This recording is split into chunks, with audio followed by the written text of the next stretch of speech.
Texas nationalist. Yeah! From Houston, Texas. So I first want to thank everybody for coming here and giving me the opportunity to speak on the Capitol steps. It's a real privilege for me. I also want to wish my grandmother actually a happy 75th birthday. In Texas, 175, pretty neat, right? So 17 years ago, she gave me a Texas flag that flew right up here. And ever since then, I've had that over my bed. So I think maybe she had a little bit of something to do with me becoming a Texas patriot. Love you, Grandma. So before I actually joined the Texas Nationalists, I lived abroad for a number of years. In Italy, I actually got one of my Italian friends here, brought him out here to experience some of this Texas independence. But during that time, I gained a better perspective of my homeland. And through debate and talking with Europeans and others from different states, I really gained a better perspective. I was inspired to read Texas history and submerge myself in books. So I really encourage you to read Texas history. The keys are there. I don't think that today we get that in our education system. I really don't. Because as I read, the lights started coming on of our history and those that sacrificed their lives for Texas, spilled their blood for us. So, I found that there was a somewhat a predetermined disposition to the authority of the federal government over Texas. Reading these books, I found that's not true, and Texas is absolutely sovereign and independent. So I beg you to read Texas history. It's the key.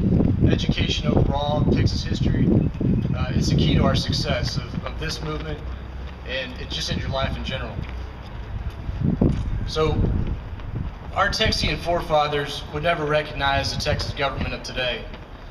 Again, to go back to these European Union scenarios, if you read the annexation conventions and such, you realize that Texas joined this American Union, but it was under specific guidelines in different contexts, allowing her people to abolish the government as they saw fit.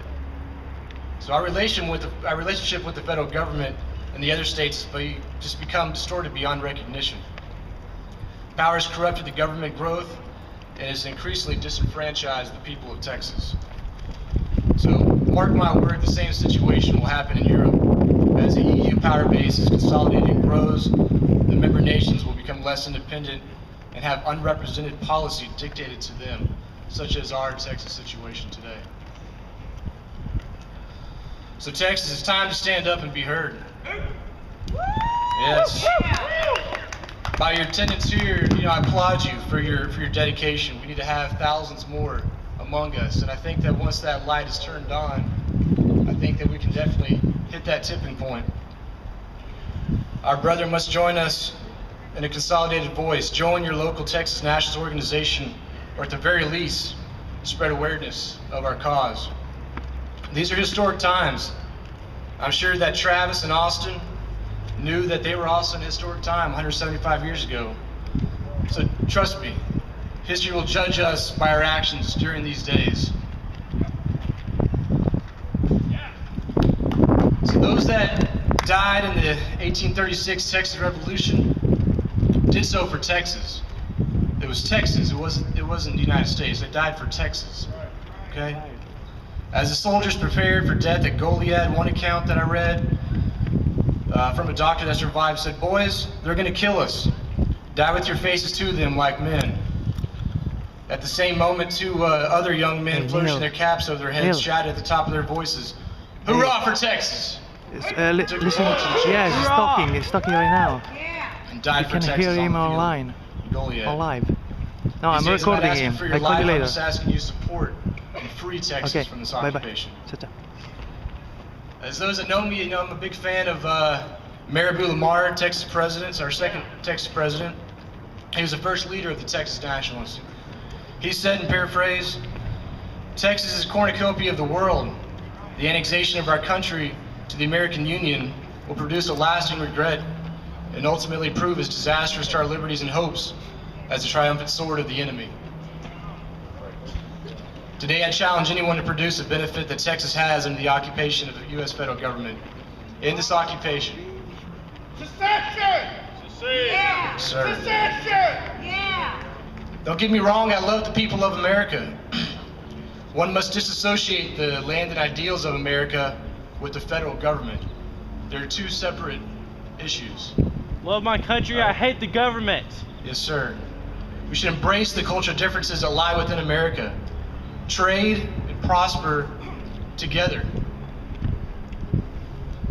The point is that Texas should not be controlled by a centralized government that is deciding policy for New York or California, etc., wherever it is. It's ineffective and it's inefficient. Local control will bring true representation back to the Texas people. Just imagine if Texas had control over our trillions of tax dollars. We could dictate our own future economically, socially, and of course preserve your culture. We have a very dynamic culture and history that I think has just been watered down over the years. We'd be able to truly decide if we want to invest in infrastructure or security, immigration issues, and promote manufacturing in Texas instead of taking everything offshore. I support Texas independence for the future of my family. My young son, Austin, is 1 year old. Absorb this son and the people of Texas.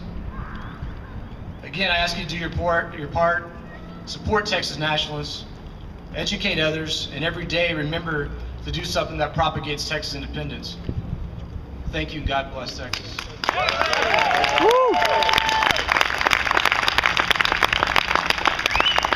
All right, we really appreciate somebody being willing to stand up here. I'm going to go ahead and bring up somebody else who wants to talk about what Texas independence means, and that is Dan Armour. Bring him on up. Everybody give him a hand. Come on, folks.